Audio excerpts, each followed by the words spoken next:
नमस्कार,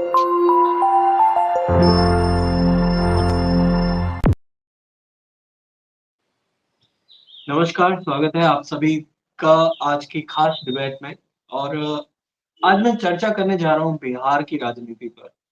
जब से आम आदमी पार्टी ने बिहार में सारी सीटों पर लड़ने का बोला है, तभी से एक चर्चा ये है कि आम आदमी पार्टी बिहार में क्यों जा रही है? उसे नहीं लड़ना चाहिए, उसे लड़ना चाहिए। ये एक मुद्दा ज़रूर है और हमारे साथ इसी मुद्दे पे बात करने के लिए बिहार के पूर्व प्रदेश अध्यक्ष सुशील सिंह जी हमारे साथ जुड़े हैं। बिहार में फिलहाल संजय सिंह जी भी यात्रा कर रहे हैं नमस्कार। और व्यस्त समय में सुशील सर आपका इस डिबेट में, इस चर्चा में जुड़ने के लिए, समय निकालने के लिए आपका तहे दिल से शुक्रिया अदा करता हूँ। मैं बहुत बहुत धन्यवाद। सीधा मुद्दे पे आना चाहता हूँ। बिहार में फिलहाल राजनीति की क्या हाल है? राजनीतिक हाल तो ठीक नहीं है बिहार में। बिहार की विडंबना रही है कि 1990 के दशक से जो यहाँ जातिवादी राजनीति शुरू हुई, उसमें सबसे अग्रणी भूमिका बिहार ने निभाया। और जब से देश में धर्म की राजनीति चालू हुई, तो धर्म की राजनीति में भी जाति के साथ साथ जहर घोलने का काम किया बिहार में।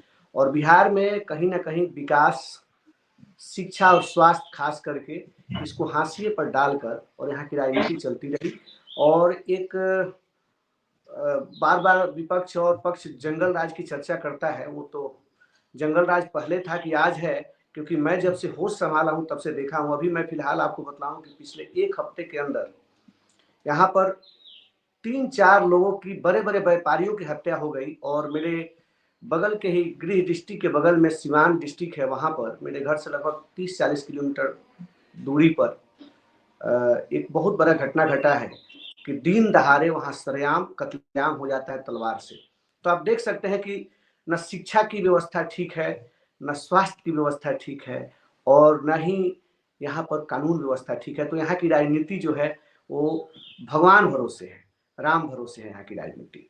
जी भाई जी। आपने बहुत सही बोला। बिहार में की जब भी हम बात करते हैं, मैं अभी गुजरात में बैठा हूँ, तो यही पहला आता है कि वहाँ पर बिजली नहीं है। जो एग्रीकल्चर सेक्टर है उसी पे थोड़ा बहुत निर्भर करता है बिहार।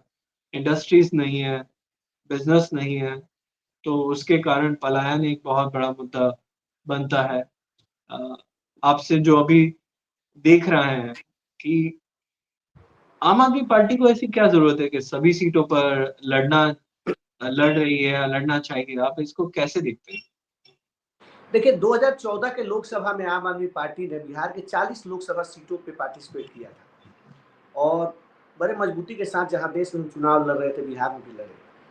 और ये थोड़ा सा हमारे लिए है कि हम शुरुआती दिनों से बिहार में आम आदमी पार्टी कभी भी विधानसभा चुनाव नहीं लड़ी।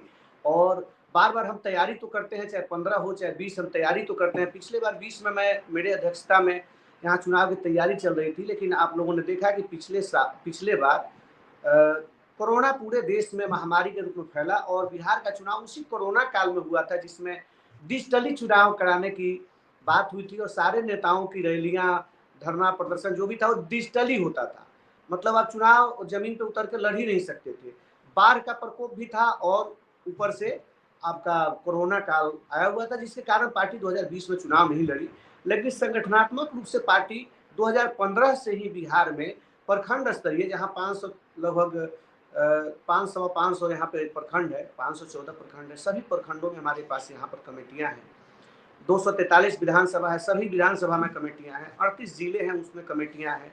जोन पे भी कमेटियां हैं, प्रदेश में भी कमेटियां हैं। तो हमारे कार्यकर्ता जो पिछले 10 साल से बिना किसी चुनाव लड़े हुए फिर भी हमारे पार्टी के साथ जुड़े हुए हैं, तो उनको जिंदा रखने के लिए, और साथ में जो लोग कहते हैं कि अल्टरनेट क्या है, कौन से पार्टी को चुने, कोई जातिवाद की पार्टी है, कोई धर्म वाली पार्टी है, कोई किसी की घर की पार्टी है, तो उस स्थिति में एक शिक्षा और स्वास्थ्य की राजनीति करने वाली पार्टी, जिसने दुनिया में यह चर्चा का विषय हासिल किया है कि आम आदमी पार्टी एक ऐसी पार्टी है जो सरकारी शिक्षा को जमीनी स्तर पर इस तरीके से उसने बदलाव कर दिया कि अब गरीबों के बच्चे बच्चियां भी आईएएस आईपीएस जेईई की तैयारी कर रहे हैं और निर्धल्ले से पास हो रहे हैं।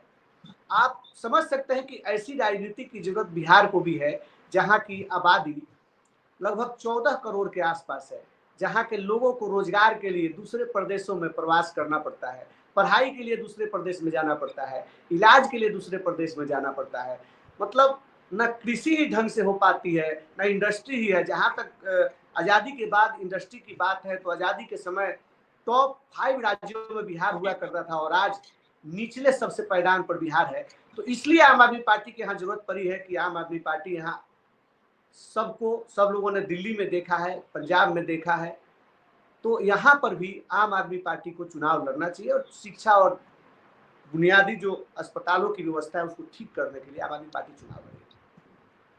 अ, आपने एक बहुत ही बड़ी महत्वपूर्ण बात की और मैं ये अक्सर बोलता हूँ कि जो भी पॉलिटिक्स में है, राजनीति में, उनके अंदर और कुछ हो ना हो, संयम बहुत ज़रूरी है। मैं इस बात के लिए दिल से आपका सलाम करता हूँ आपको कि 10 साल तक कोई प्रदेश में चुनाव नहीं हो रहा है, वो पार्टी ना तो किसी भी इलेक्शन को नहीं कंडक्ट कर रहे हैं और आज 2014 के बाद से नहीं लड़े, तो इसका मतलब है ऑलमोस्ट 11 साल बिना चुनाव की कोई पॉलिटिकल पार्टी का अस्तित्व बचना या लोगों में उनके कार्यकर्ता बने रहें, ये आप अपने आप में एक बहुत बड़ी बात है। क्योंकि राजनीतिक दल की जो सबसे पहली थॉट होती है कि किसी राजनीतिक दल के साथ कोई इंसान जुड़ रहा है, तो यही पहली सोच होती है कि हम वहाँ पर जाके चुनाव लड़ेंगे या फिर वहाँ पर जाके जो अच्छे लोग हैं, उनको चुनाव लड़ने में मदद करेंगे। ये पहला बेसिक थॉट होता है। जब कोई चुनाव ही नहीं लड़े जा रहे हैं, तो वहाँ पर ये संभावना है कि लोग क्यों रहें, ठीक है ना? तो मैं आपसे इस संघर्ष के बारे में ज़रूर जानना चाहता हूँ कि जब भी चुनाव नहीं लड़े 10 साल, तो आपने किस प्रकार से अपने आप को बचाया, उस संगठन के लोगों को बचाया और वो क्या बात थी जिसके कारण आपको ये उम्मीद रही कि 10 साल तक, 11 साल तक आप ये वेट करते रहे? अभिषेक जी, आपने बहुत ही एक बेहतरीन सवाल पूछा है, शायद आज तक किसी ने मेरे से नहीं पूछा।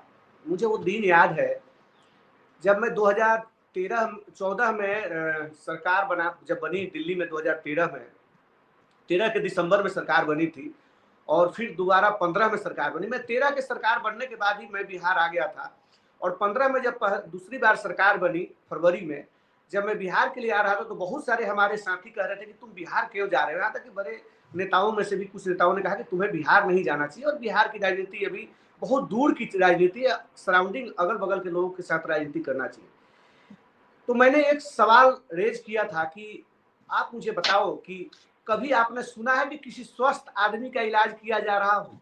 तो मेरे बड़े जो भाई थे उन्होंने कहा कि नहीं, स्वस्थ आदमी का तो इलाज नहीं होता। बोला कि बस आप समझ लो कि मेरे समझ में सबसे राजनीतिक क्रांति की जो जरूरत है वो बिहार को है। तो मुझे लगता है कि बिहार की राजनीति सड़ चुकी है, जो जातीय, धार्मिक और पता नहीं कौन कौन सा मैं उपमा दूं, उसमें वो ग्रसित हो चुकी है। वहां की राजनीति को बदलने के लिए आम आदमी पार्टी को वहां खड़ा करने की जरूरत है। और मैं कुछ साथियों के साथ, मुझे याद है मई 2015 में दोबारा से, क्योंकि 14 में मैं आया था लोकसभा चुनाव से पहले, सब लोग हम लोग मिलकर यहाँ पे तैयारी किए थे, पुनः पुनर्गठन किया गया बिहार के टीम को और अलग अलग जोनों में बांटकर लगभग हम लोकसभा पे कमेटी बनाए थे और हम लोगों ने मिलकर वहां पर सभी कार्यकर्ताओं से वन टू वन हमने मुलाकात की। उस समय पार्टी का दुर्भाग्य था कि उसी समय में वो एक स्वराज पार्टी, आपने सुना होगा, योगेंद्र यादव जी ने गठित किया था।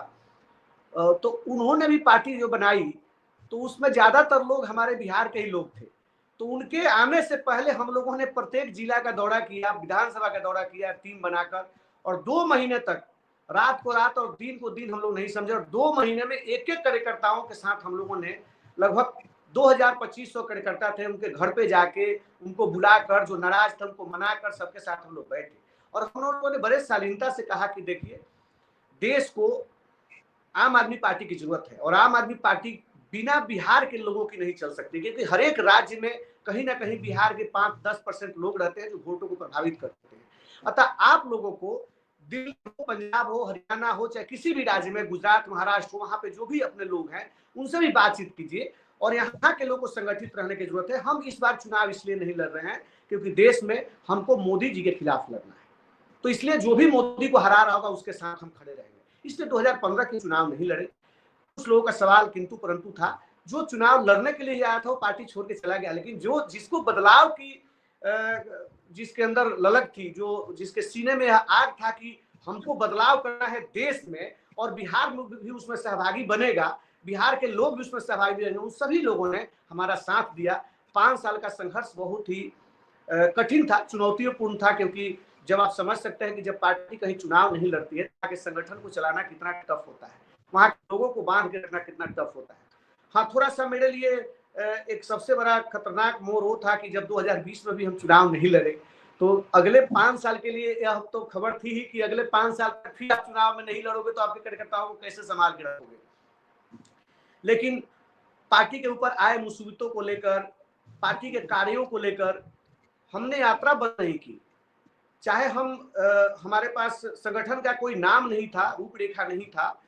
2021 में हमने ही संगठन भंग कर दिया था। उस समय हम लोग किसी किसी रूप में प्रभारी बनाकर कैसे भी हम लोग घूमते थे, हर एक जिला में जाते थे, कार्यकर्ताओं से मिलते थे, मोटिवेट करते थे। पिछला 5 साल जो रहा है वो सबसे ज्यादा टफ रहा है, बहुत ही टफ रहा है।